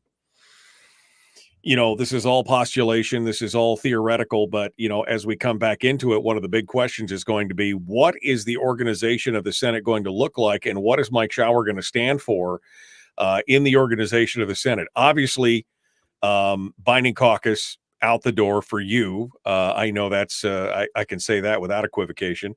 But what is the give a yes or no answer? You will get no maybe from me. You get a lot of maybes from many of the politicians. Well, I'm going to have to depend on who's in charge, and well, it might depend on this, and it's possible for that, and you're going to get a lot of that. You still do, and you're going to have people like one of the guys running for the House down in the Eagle River telling people, we've got to have it. It's the only way it's going to work. I'm like, funny thing that it worked this last 2 years, and we didn't have a binding caucus. So yeah, we'll see. But yeah, that's one of them for sure. And you should be, we go back to Mike, better be asking your candidates those hard questions. Don't let them spin their way out of the, I'm going to give you an answer that it can be a yes or no for anything later on. Ask yes and no questions. Will you join by? Well, no, I want a yes or no answer. Either you will, I want to know now before I give you my vote. Same thing about PFD, right? These are back to teaching people here to ask the right questions. Ask the question. You don't say, do you support the dividend? Because they're all going to go, yes, I support the dividend, right? Because I got somebody running with me that's kind of going, well, I support the dividend, but as long as government's fully funded, or I support the reasonable and sustainable dividend. What do you mean by that, Pepe? Does that mean what you think it means? Because for most legislators, when they say that, especially if you were perhaps a state person most of your life, what you're saying is you support a dividend as long as government's fully funded, which means you don't support the statutory dividend. You support the Bert Stedman, Natasha on him off $500 or $1,000 dividend. So my point of saying all that is learn to ask the right questions of these candidates, because they will give you an answer. If you give them an out, they will say something that they can say later, well, that's not what I said. So that they will always have at a town hall or at a meeting or whatever, a way to say, well, that's not what I said. That's incorrect. They become experts at political answers. You want, in most cases, a yes or no answer, and you have to ask the question or force it and get a yes or no answer. And I get it. Not every question can be yes or no. Some of them you have to say, well, what are you going to do about the budget? You're going to vote for it? Well, okay, you can't say yes or no because you don't know what it is. It might be a good budget. This last year, what happened with all the money we had and the statutory dividend, that's different than most years. I voted no on most years, mostly because we weren't following the law on the dividend. We weren't doing the reverse sweep, but we're doing all kinds of things, Mike. So anyways, yeah, that's a long answer to your very short question of how will the Senate look this year? Boy, that is the burning question. And I was talking to another legislator last night, and that one was going, well, no, I'm pretty sure it's going to work. We'll make it work. I'm like, well, Democrats come back with 8 people. You got 2 people there on the Republican side that have joined a Muskrat caucus before. What's to say they won't do it again? So, I guess we'll see. A lot of it will depend on who people elect. If there's only 7 Democrats, I think there's a much more likely chance the Senate will stay in Republican control. We'll work it out. We'll have some kind of organization. If there's 8 Democrats coming back, it's going to be interesting to watch how this plays out. So, I think the most interesting part will be, what do you have to give to get? What do you have to give to get? So if a couple of these members are like, well, I'll be part of your caucus, but I have to be the Senate Finance co-chair if I'm going to be. If the walrus speaks, then what do you do then? Speaking of, I mean, I have no idea who we're speaking of. But I mean, if that happens, I mean, at some point, the crew on the Senate side who are conservative have got to go. No, just not no, just hell no. Whisper to the microphone. Nope. No. Well, I mean, I will tell you this, Mike. In that particular case, that one individual everybody's talking about has been there for 4 years, and we've had a mess of stuff in 4 years. And I don't believe that many Republicans, well, most Republicans, are going to want that same team, that same person in charge of it. 4 years is a very long time. And I will also tell you, I think there's a number of Democrats that don't want that either, because how they were treated, the games that were played, the leverage and arm twisting that happened, money stripped out of districts, not fair in the treatment of people. Oh, come on. He was exercising the will. He was exercising the will of the caucus. I mean, that's what the president told me, was that he was going to be. Yeah, right. This is the office program. Yeah, that would be nice. Yeah, get those TPS reports tomorrow. Yeah, that would be nice. So my point is that nobody does that forever. People get tired of somebody's way of doing business, and I think you're probably going to see a generic push to go, dude, not this time. This time they want somebody else. They want a different team. We've had the same basic. Really, actually, we did, Mike. We had, in essence, the exact same team for 4 years. And that's because the current Senate president kind of let that happen and probably should have pushed a heck of a lot harder and promised us things that never happened. And then didn't wield the levers of power like he promised he would, and let somebody run the table. And you had, essentially, with the exception of changing out finance co-chairs, you had the exact same table. And we got the exact same answer. Surprise, surprise. Except when I kind of, with the help of a few other people, kind of ran the finance co-chairs on the floor on the Senate debate, where we put in those amendments for the statutory PFD and some other stuff, and just kind of working with other people, we just kind of ran it. But quite frankly, Mike, that's what happens when you have people that don't listen to you, don't listen to the majority will of the caucus, do whatever the heck they want, and a whole bunch of legislators get frustrated. What happened on the floor back in May? That's the result of that. Because when you have a finance co-chair that doesn't listen to what the majority wants, they get frustrated after a couple of years and go, to heck with you. We're going to do it this way. Right. It's not that I like going around doing that on the floor. It's that you don't get a single thing done because they go, pound sand, I'm not doing that. And so people go, oh, fine.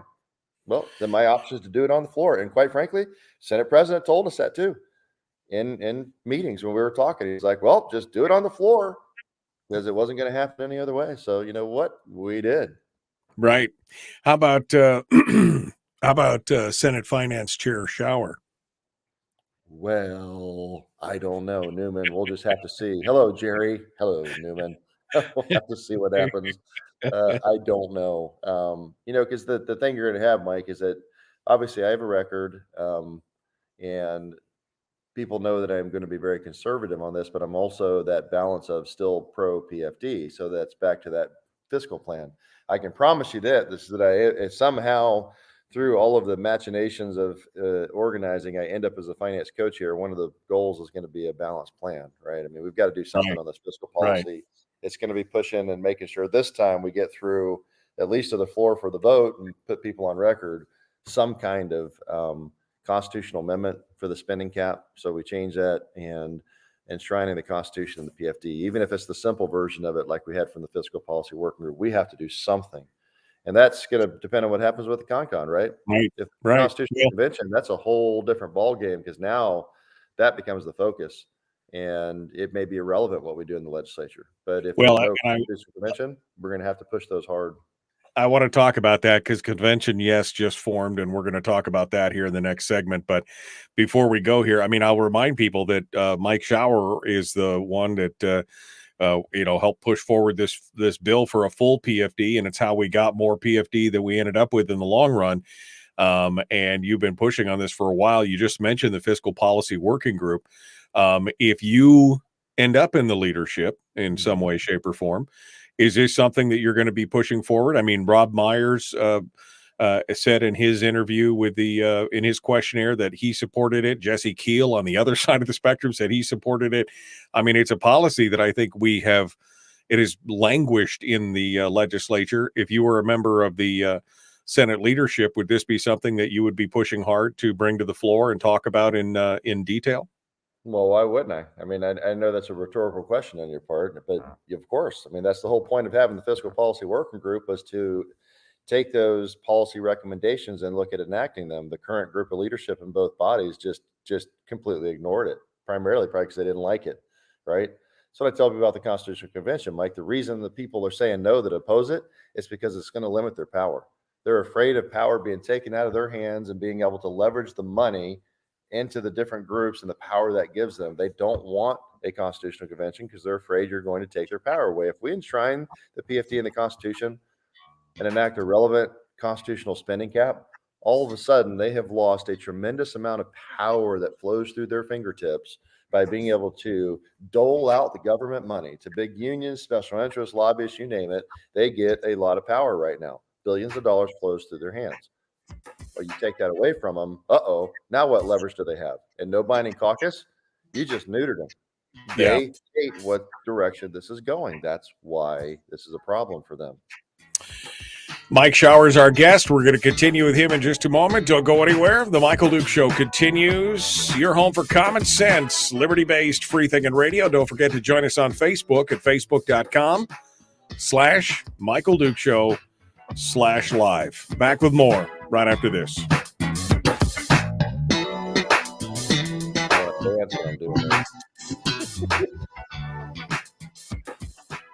It's the Michael Dukes Show. Why not take a quick break?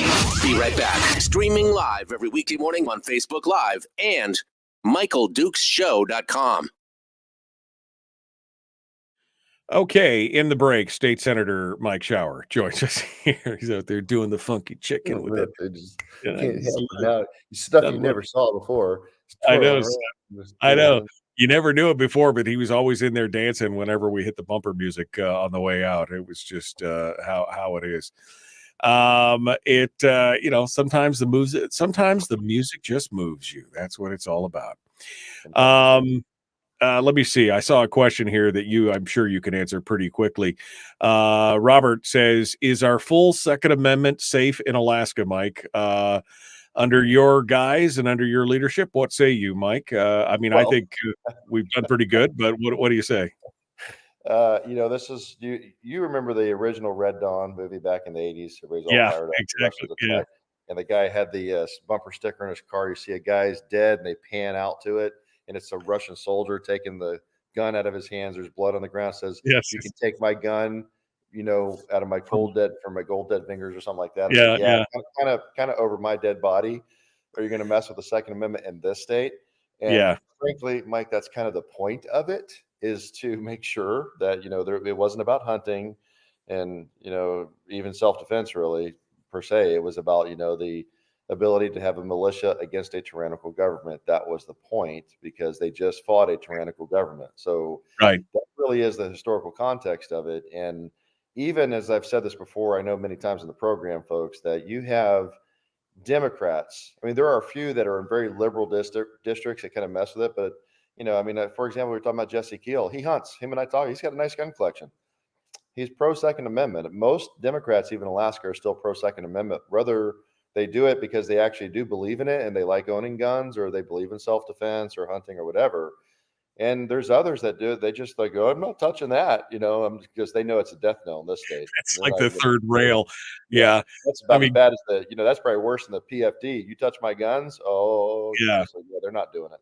Well, I know Garantar's got the red flag and some other things, and they've chipped away. They chipped away a little bit of some of that stuff, but it didn't go anywhere. Didn't go anywhere. So. Not in this state. And if they do something stupid like they're trying to pass at the federal level, then we'll have to enact some kind of, we're not going to enforce anything here. We're not going to use state resources. Same thing I told you about the election. Remember those folks from I think it was the Pacific or Public Interest Legal Foundation, Heritage Foundation briefed us, and they were talking about one of the options you have if the federal government tries to do something stupid like they did with that election bill a couple of years ago. Well, as you bifurcate your elections, go fine. You're going to do something stupid. We can't stop you from doing that from federal elections, but we're not going to help you. You're not going to use our voting machines. You're not going to use our people. Nothing. Good luck running elections in this state. Right. A whole bunch of states did that. We'll shut them down because they go, they can't afford, nor do they have the resources to run a federal election. So that's how you arm twist right back how the federal government arm twist us, because usually they arm twist us with money. It's a 10th Amendment. It's a 10th Amendment nullification at that point. Basically said, they talked about over the jab. I was talking to the tag for the state, the National Guard commander, and he's like, and I asked him, there's a lot of people that don't want to get the jab. They shouldn't have to. He's like, yeah, I know. We've talked about it, but they said if we don't enforce the policy, then they were just going to cut off our funding. Well, Alaska would start to have to buy Black Hawk helicopters and Hummers and Strikers, and it's very expensive, and we don't have the money for that. So what does the federal government go? Oh, you're not going to do that? Well, then we're not going to pay for your roads. So we get like $8 for every dollar we spend. So that's how they play the game. But guess what? Two can tango, brother. And there are options to shut that stuff down when they start being stupid, because there's things we can do as a state, that would fight back to that. So yeah, Second Amendment, give me a break. Not in this state.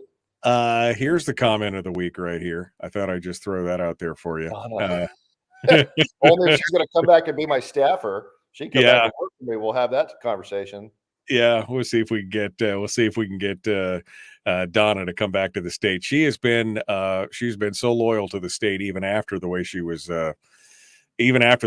treated. It's here's a second one from her today. She's chatty today. Just say no to federal dough. I like that. We should make that a t-shirt. In fact, thank you, Donna. You just given me a new t-shirt idea for the Michael Dukes Show. Just say no to federal dough.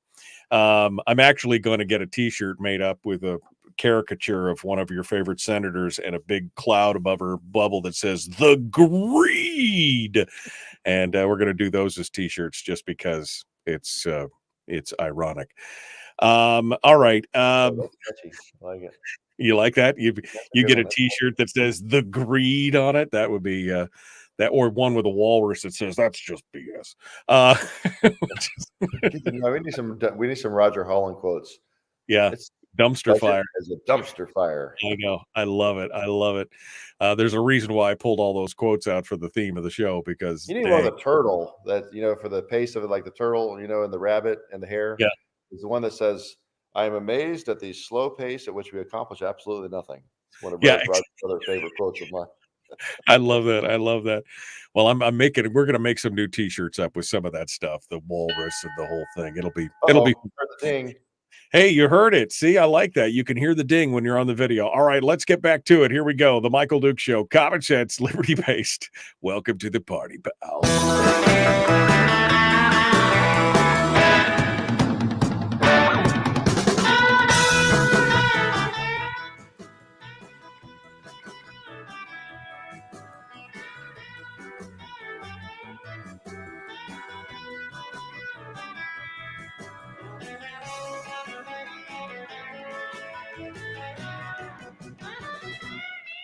So we just came up with a whole bunch of new t-shirt slogans we're pretty excited about here. I think the chat room's excited about it.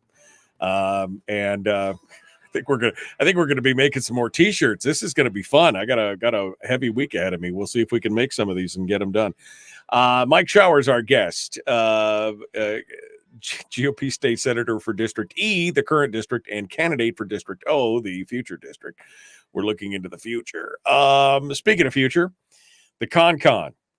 You've been talking about it. You've been pushing it. You convinced me that it was the only way to really get something done in the legislature in the long run. I was very leery at the beginning, but you've convinced me. It didn't take too much. You twisted my arm a little bit here, but I think you made some valid arguments. The problem is, of course, is that the anti-con people, the Defend the Constitution a crowd, which is made up of John Coghill and Kathy Giesel and Scott. I mean, just all the players, all the normal business as usual, all the normal crowd you would expect to oppose something that would give power to the people. Imagine that. Exactly. So they raised already $320,000, but finally somebody got organized here, and we've got a new group coming out. Convention, yes, John Pettyjohn and Fitzpettyjohn and a bunch of other folks. Craig Campbell. So Lehman might be, jumping this at some point. I have been in that. I'm actually in that group, just not named right now, because I've been talking to all these different individuals for some time, trying to pull the strings to get this together. So might have my fingerprints in there somewhere quietly on the backside. Yeah. Well, good. So let's talk a little bit about it, because again, it was already an uphill battle to try and get a con pass. I mean, we've had the vote every 10 years and nothing has really ever happened. There's a lot of fear out there. I mean, I had fear about the potential for what could be changed in there. And I mean, I finally come to the conclusion that it's got some measures and some stopgaps in it that would prevent things that we really don't want. But at the same time, now it's an uphill battle. I mean, we're going to be outgunned. We're going to be outmoneyed. Not that that's made a huge difference all the time in Alaska. I always go back to that 99 vote on the permanent fund where they were outspent 10-1, and it was at 83% of the people said hell no. But what's your latest on the con and where we're going from here? Well, this group launch is something I've been talking to these individuals, a lot of them, for quite some time. Not because most of them had to be convinced, just trying to get a structure together of a team of respected gentlemen and ladies, because there's a few ladies on it too, that believed in it and said, this is the best answer. And, like I've said, Mike, try to be clear to people. They think I'm like jumping up and down. I'm not. I say I reached the yes conclusion reluctantly, because at this point we realize the legislature is never going to solve our problems.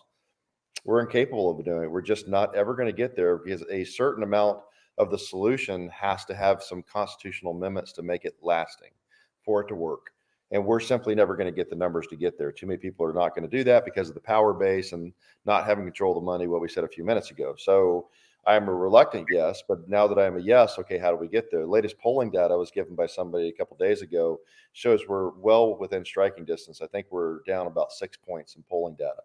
Kawasaki ran one last summer, and when you start adding things like the PFD to it, it jumped up to where a majority of people voted for it. That's part of the message trying to tell people. So look, you want to save your PFD in this one? This isn't Obamacare. Like, if you like your doctor, you can keep your doctor, which turned out to be a flat out lie. We all knew it. This is the real deal here. If you want to save the PFD, you better vote yes for a constitutional convention and get us there, so the people will vote for that, because you have a lower threshold. That's the difference. One of the differences, right? In the legislative session, you got to have a 2/3 vote. That's 14 and 27. That's a lot of people to agree to take power out of their hands and give it back to the people on something like the PFD. But at the Constitutional Convention, it's only a 50% threshold. 50% of the delegates plus one vote for that constitutional amendment to protect the PFD moving forward, then it passes. And I guarantee you, if we get that then in front of the people after the convention, that will pass. I think, as I've said, the other thing that is probably will gain legs and has traction would be, which most people also poll very strongly. They believe in a spending cap. And the strongest we're going to have is going to be one that's in the Constitution.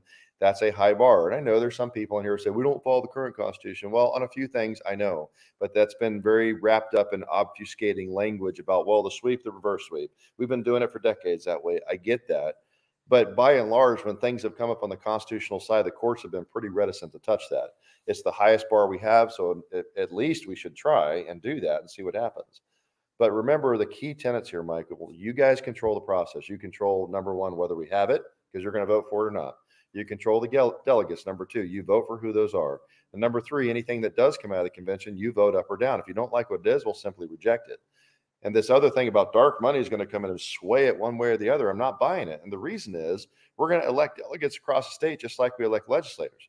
You're going to get people from the Matsu and Anchorage, and you're going to get them from East Fairbanks and West Fairbanks, Juneau. You think the Matsu is going to send like 9, far left, liberals? No, they're not. Juneau's going to send liberals to it, but the Matsu's not. Kenai's not. East Fairbanks isn't. Half of Anchorage is. So it's going to be somewhat balanced.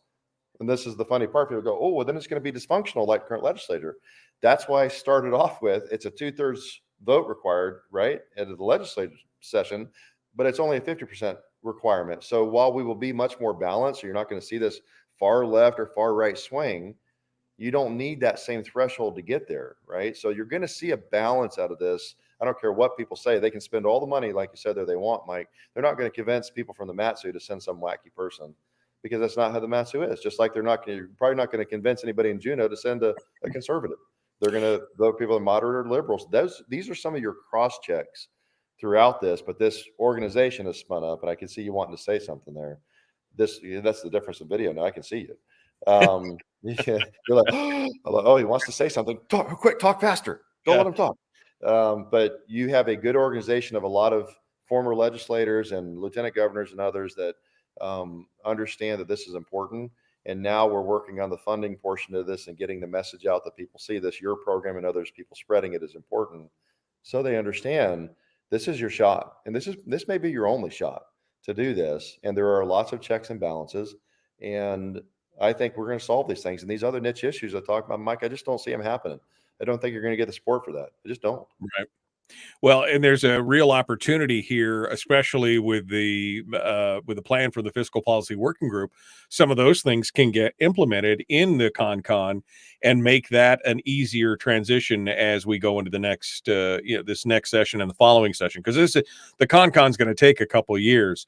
But if it looks like that we're going to put a framework in for the fiscal policy working group plan, it definitely smooths the passage of that once it goes through the legislature, right? Oh, for sure. And let's talk a little bit of history here for a moment, because I've been 3 in minutes. discussions. Okay, got it. Ding me when you tell me to stop or do this or something. Wave, say peace. I get it. That's what you say at the Air Force Academy when you were walking as a senior or you were the upperclassman. The freshmen have to walk on the sides and say, mighty 90, sir, or whatever your little saying was. And if you didn't want to hear from, you just put your fingers up like that. It was like meant post. It's like, shut up, don't say anything. And yeah, of course, if you're a freshman, you're like, oh, thank God, I don't have to yell, right? So it's actually pretty cool. So if you don't like if we don't like each other, talk to someone, we're just going to go post, done, no more talking.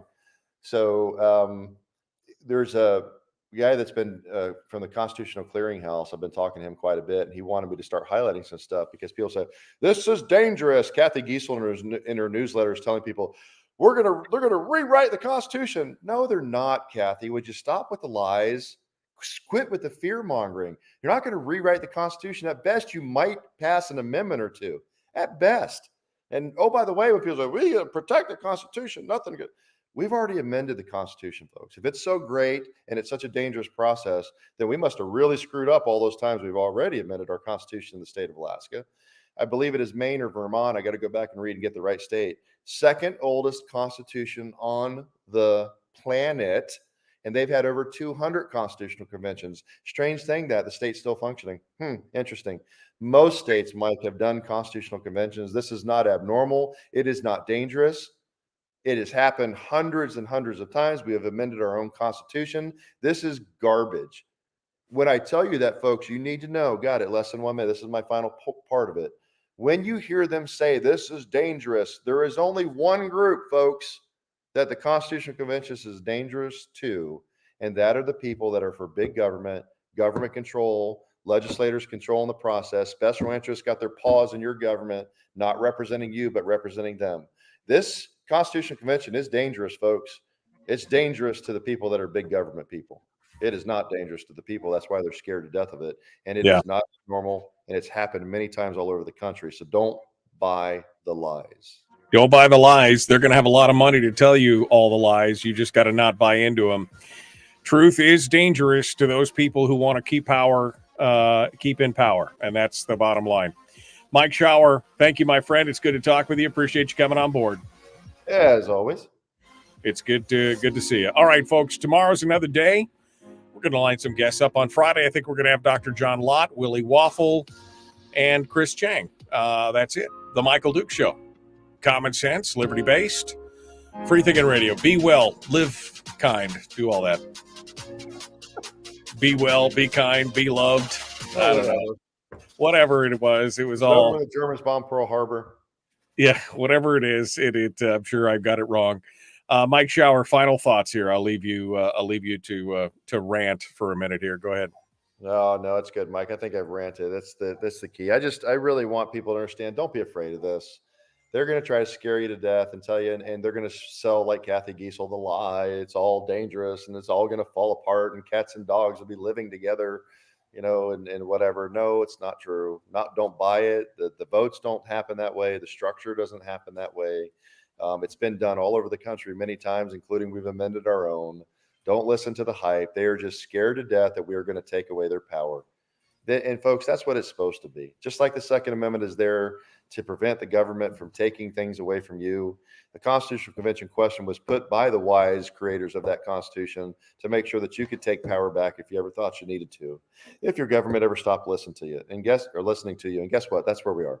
Your government's not listening to you, folks. You've cried out about the PFD, at a 4-1 margin for 6-7 years running, and they're like, yeah, so what? I don't care. So you've told us to cap our spending and not spend more than we make. So yeah, so what? Whatever. We're not going to do it.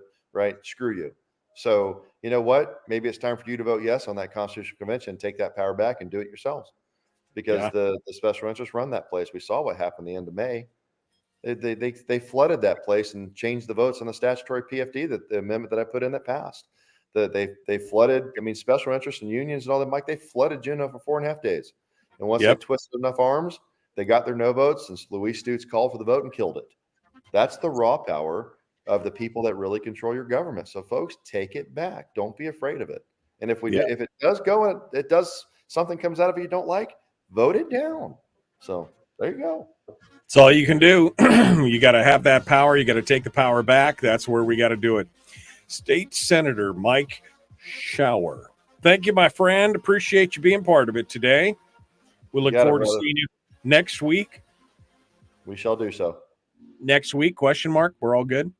All right. As far as I know, as long as you don't forgive me and put somebody else on. Oh, that was only one time. That was only one time. I bet it was at least 2 or 3 times. Yeah, maybe one time. Maybe. Whatever. It's only because you forget about me, so I forget about you. All right. Tough shot. Mike Shower. Thank you, my friend. Good to see you. We will see you again next week then. All right, brother. See you. All right, folks. We got more coming up tomorrow. The Michael Dukes Show will continue then. Thank you for being part of it. Make sure that you like and share, like and follow, hit subscribe, ring the bell. We'll continue on the other side. 24 hours from now, 22 hours from now, we'll be back. Be kind, love one another, and live well. We'll see you tomorrow.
We've shed our terrestrial radio skin, and now we are slimy lizard internet people. It's the Michael Dukes Show.